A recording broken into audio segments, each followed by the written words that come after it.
I would say the first thing that comes to mind is mental health awareness.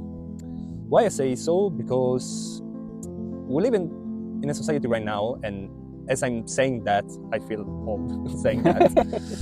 Because a lot of people, especially old people, talk like that, like society today is bad.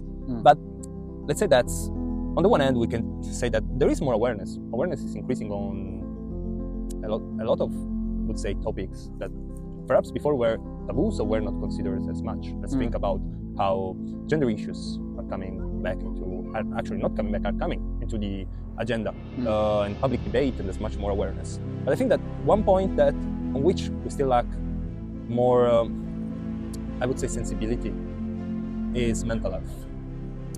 And I would like both my governments, I'm an Italian citizen, to do more for that, especially supporting financially and economically people that don't have the means but would like to start a psychotherapeutical,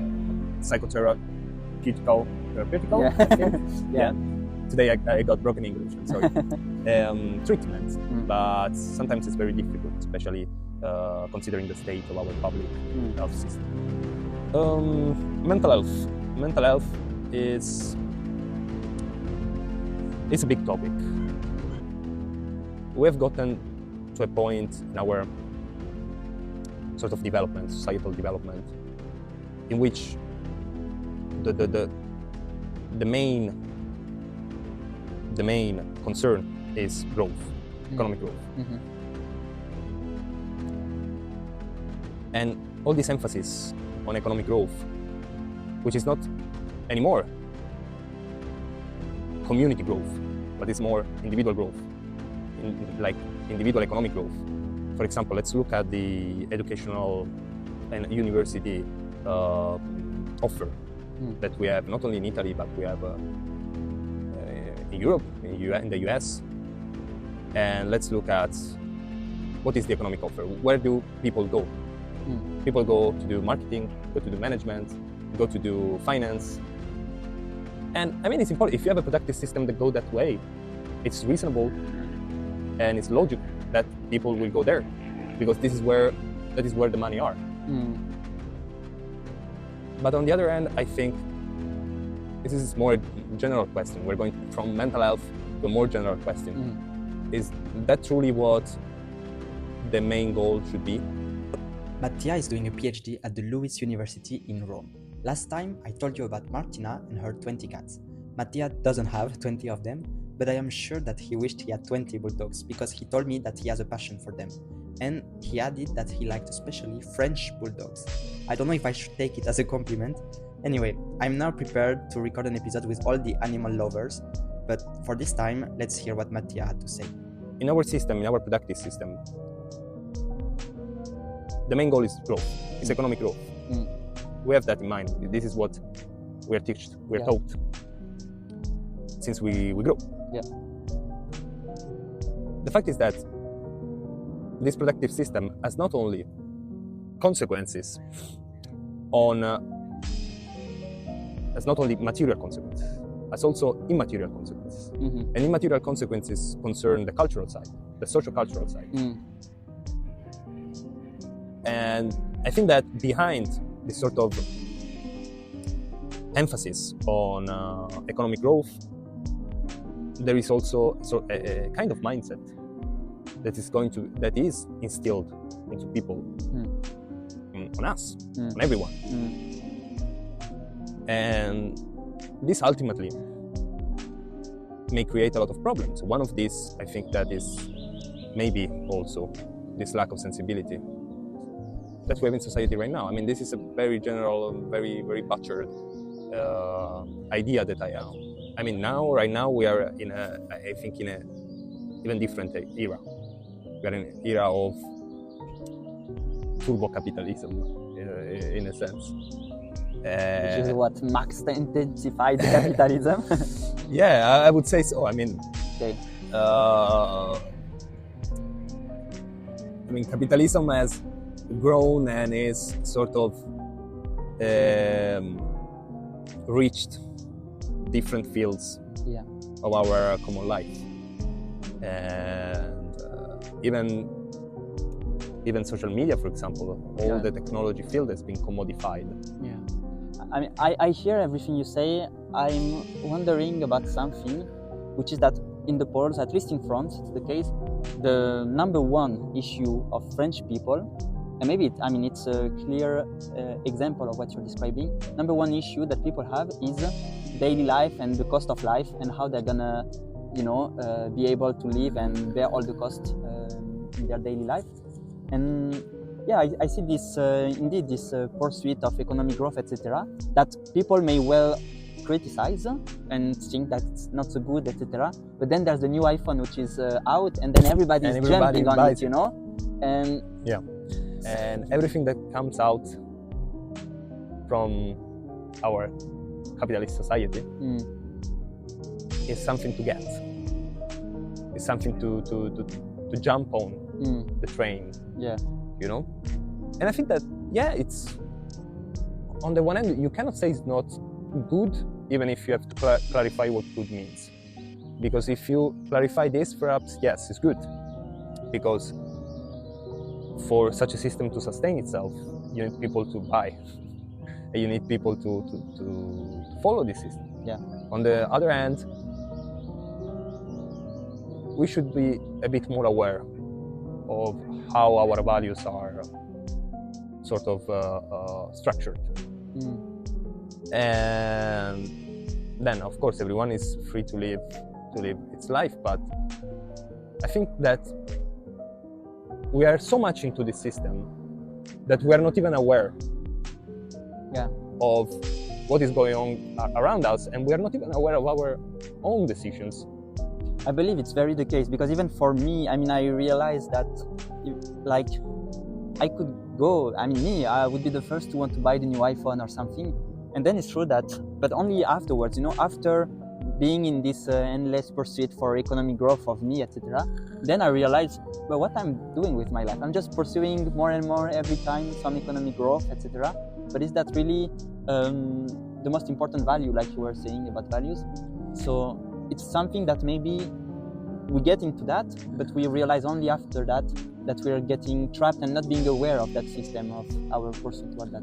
I would say that in a sort of sense, we are moving from a social community to an economic community. So the common ground that we find is not more on like 100 years ago, for example, it was more nationality, for example, national culture. Or it can be just the place where you live. So you create a community, a group, and social norms that regulate how you behave with others. Now what we find, this is what we find increasingly less in society and in our Western society. Indeed, what I can feel and perceive is that there is much more detachment between people, and there is much less empathy. On the other hand, we are becoming so much more connected on another level, which is our consumistic behavior, which is becoming very much unified, I would say. And the problem that I see is that perhaps in this economic community that we have, we don't have a strong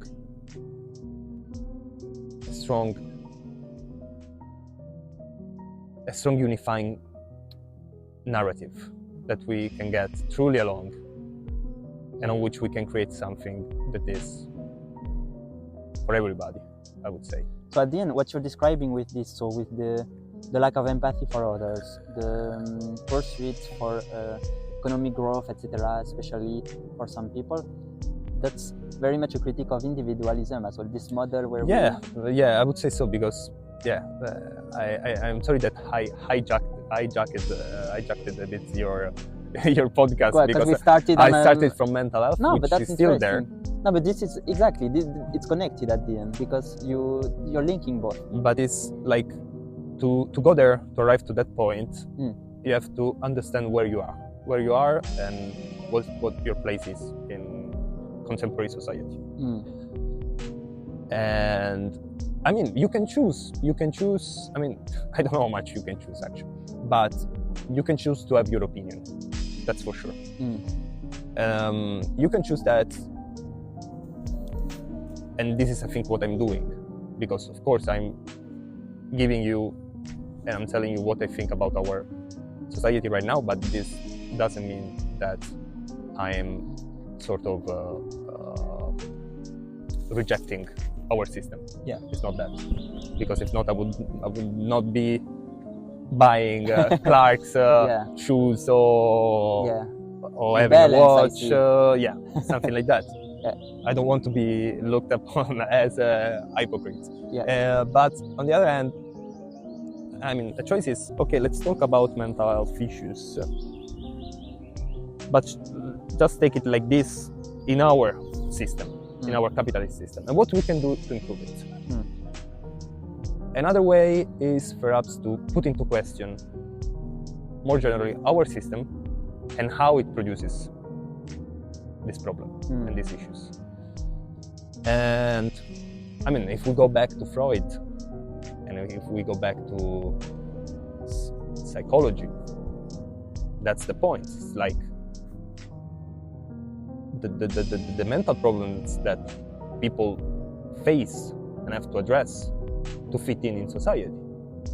This is what psychology is about. And so that's I think the point. So you said, at the end, what's the root of the problem? So I'm not saying that, I don't know actually. I don't know if changing our system will change. No, because indeed you're saying even that you're not saying that you would like to change the system. No, I'm into that. And it would be very difficult to take everything and like leave this sort of system. I wouldn't even know how to do it actually. But I think that we need more awareness on mental health awareness. So from where these problems may come from. And as you said rightly, the problem of individualism, I think that may be considered sort of root of... I come back to a masterpiece of social science, which is a study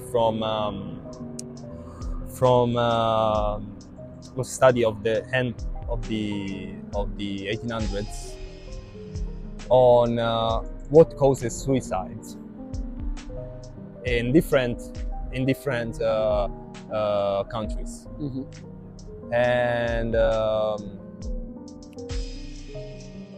what the author found was that the cause, and mainly suicide, was related to individualist society. So you got suicide mainly in societies that had this individualistic value, and that incarnated this individualistic value. And so it's something that we have to keep in mind. I think this is very important. Yeah, that's vital in that case, I would say even. Yeah. So let's say that it's very hard to pinpoint, to understand where does that come from exactly, and also when did societies turn individualistic. It's very hard to find the origin, no? So in a certain sense, can be also our natural, instinctive, evolutionary predisposition to be individualistic, in a sense. In another sense, this could be debated. Yeah, I mean, because for sure we have both. We have self-interest. Everybody's having their self-interest, and also we rely on others for keeping surviving, etc. So I think, there are these metaphors which are from one from Schopenhauer, one from Kant. But the Schopenhauer one, it's a hedgehog, this animal like that with many. And they are basically next to each other and trying to get closer to each other because they need each other.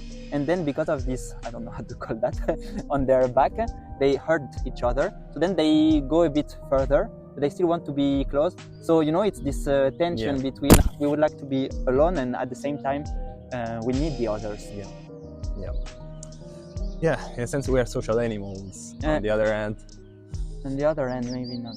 Yes, Kant was speaking of the unsociable sociability of the human being or something like that, which I think is a nice way. But so, apart from that, I think it would be like way too hard to go back to where it comes from, etc. But maybe what's one thing that do you think could improve the situation, at least in our society? Because as you say now, rates of suicide are apparently rising, especially in this kind of societies, and I find it not hard to believe it.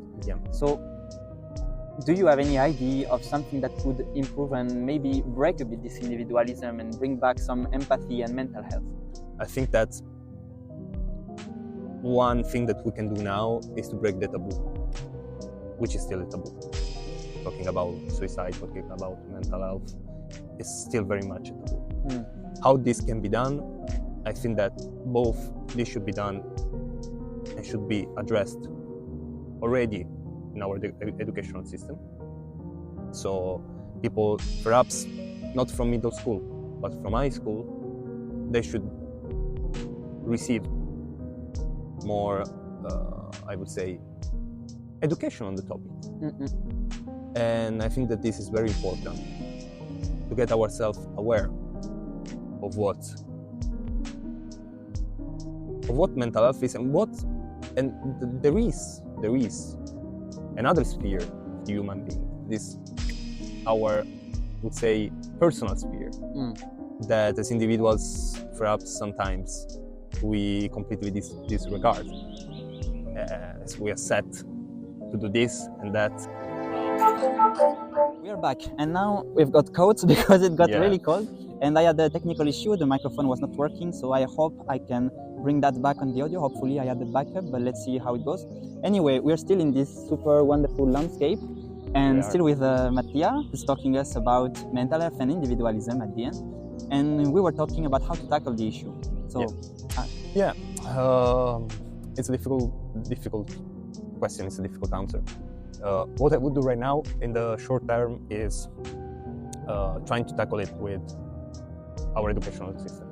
And this means, first of all, introduce classes, courses, especially from high school, on mental health awareness. So try to sort of getting students to understand that there is a personal side of us, and sometimes it's very difficult to deal with it if you don't have the tools to do it. And because most of the time what we see and how we see how we live is psychological help is something for the sick, something for people that are not well with their mind. So it's something that is confined to an outer world, while it's not like this. It's not like this. Something which becomes, again, taboo, and that people would think it's not for them. It shouldn't be for them, otherwise it means they have a big problem. And this, of course, as you say, creates also a lot of resistance towards asking mental health and treatment. And because we created a taboo, we created a sort of taboo on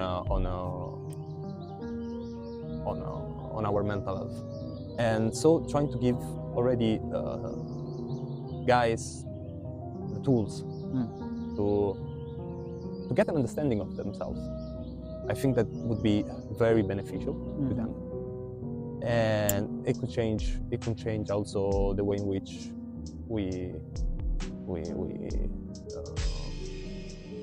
sort of interact with I hope there's some progress about that. And a funny thing about that, I mean, I follow the French news, and they have introduced some classes about empathy. It's the first time I hear about that. So now they start to have classes about empathy, which is very linked to mental health. I think there is much more.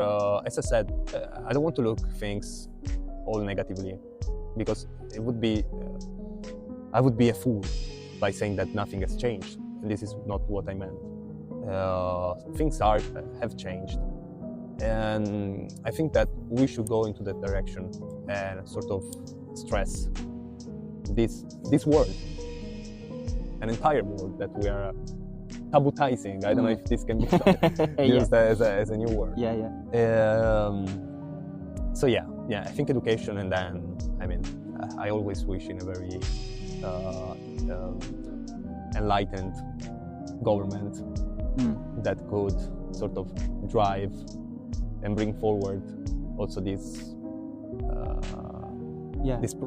perspective, I would say, this perspective. Yeah. And so at the level of society, education, and hopefully a state which is guiding in the good direction society. And this podcast is originally called One Change in the World, just because it comes from a quote by Gandhi, which says, be the change you want to see in the world.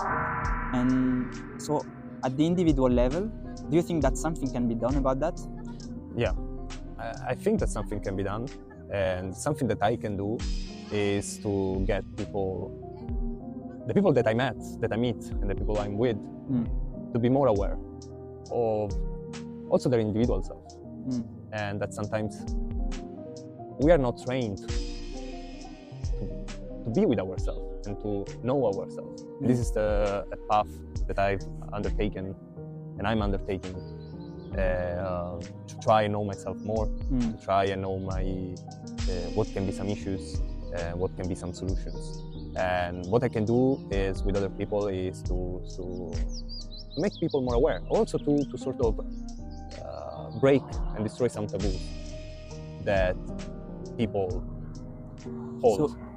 So you're saying with others, let's say breaking the taboo, with ourselves being more aware of who we are and how we feel and how it's going with ourselves as well.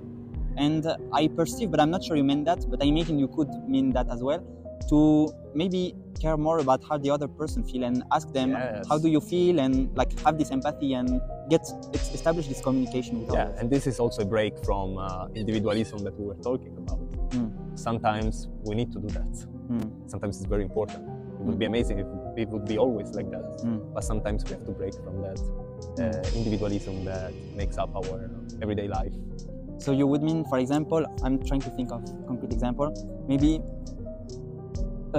once you see someone who's like doesn't seem to be in such a bad mood, but you don't really know exactly why, and I would be going to that person and asking something like, how do you feel? Do you want to talk of something or whatever? Or... Yeah, I mean, it would be amazing. Like, this is something I would do, I've done. But that you need. I'm not saying that I'm trained, but I would say that you need an eye to do that. And with time, if you take more time to train yourself in also observing, also social situations. So to have this sensitivity that we're talking about, like to understand, to get to have the nuance to understand the other person, right? Yeah, that would be important.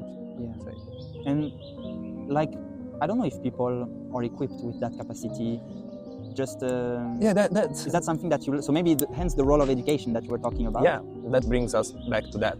So to the fact that, of course, people have different sensitivities, but at the same time, if people are not given the tools, sort of develop the sensitivities, this empathy, then you cannot expect these people to be 20 years to be people that understand this sort of thing. So, yeah. Okay, and let's.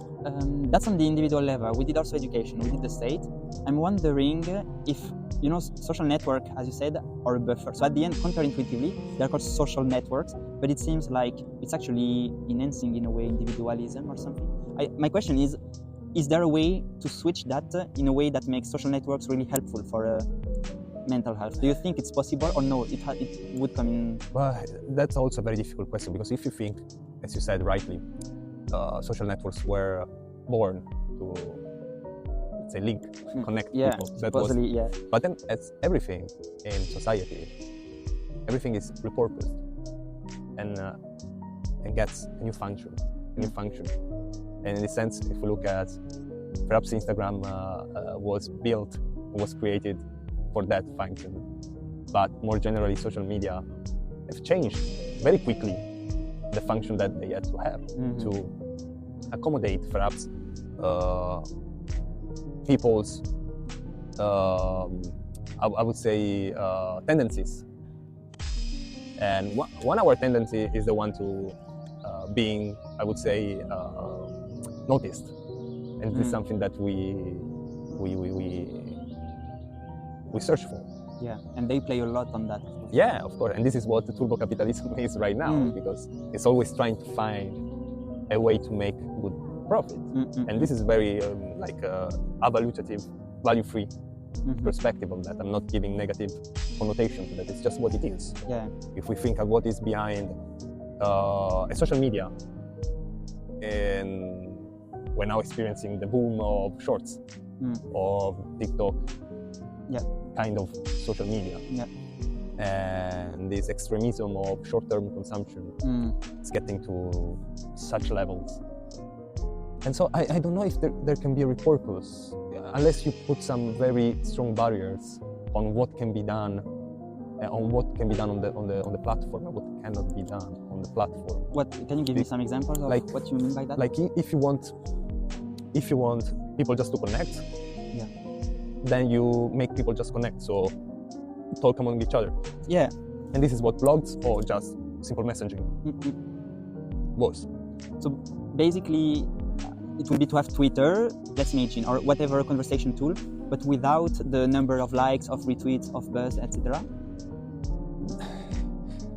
You're going into a very, very difficult topic, because then you see it starts to create attention. How much we can go until we sort of cut and dilute personal freedom and autonomy.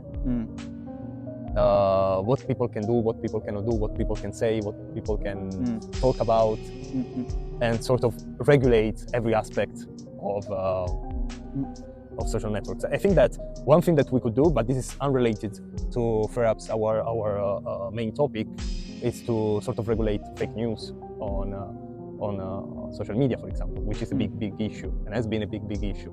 Or like extreme content that we see sometimes on Facebook, especially regulating the access for underage. Yeah. But taking measures as strong as that, you wouldn't do that for the purpose of mental health. That's big. It's very hard question. It's very hard. Yeah. It's very hard, because on the one hand, I would say in an ideal world, I wouldn't even like to have social media. But I don't feel in the shoes to then impose something like that on people. You know, that's why I was talking about education, how we can sort of incentivize people at least to reconsider. But I think in a way, maybe that's the key, because if you get people to be aware of that, maybe by themselves they will. So you will not need, let's say, to put censorship or something stronger, or to remove a system to forbid some stuff.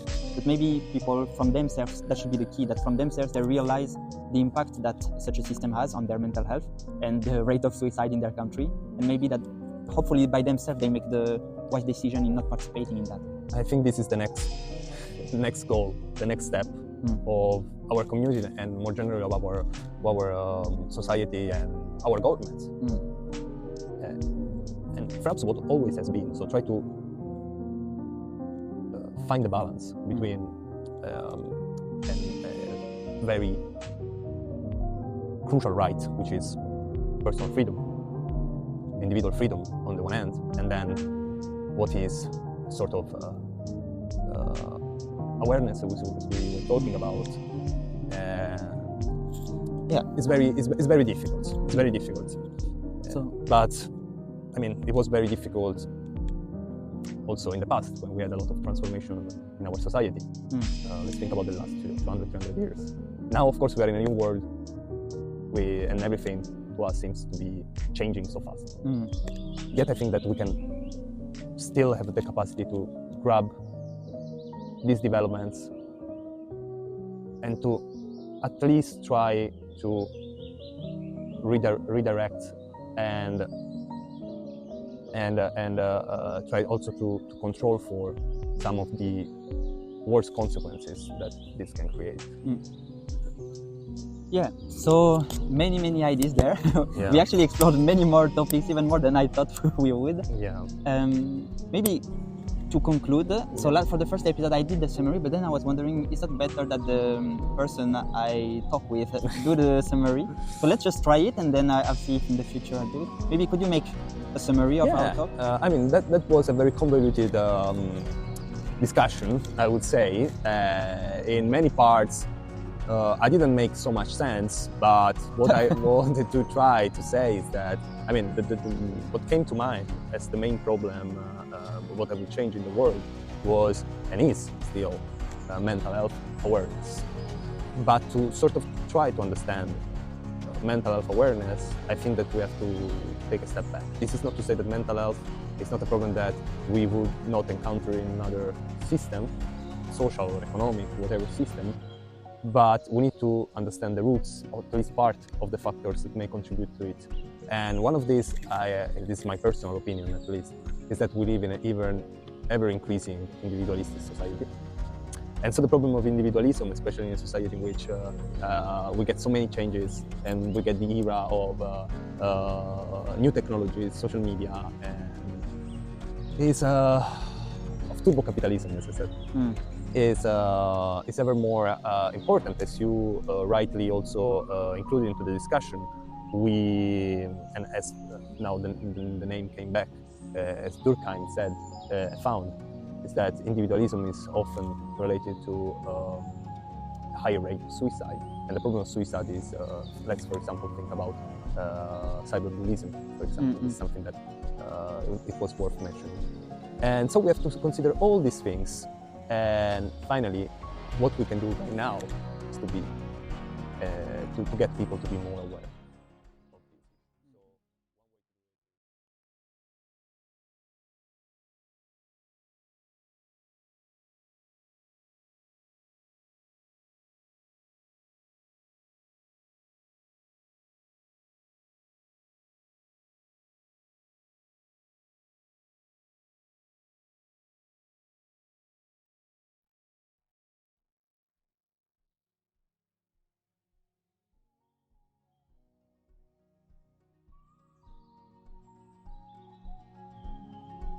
It's already the end of the academic year and thus of the first season.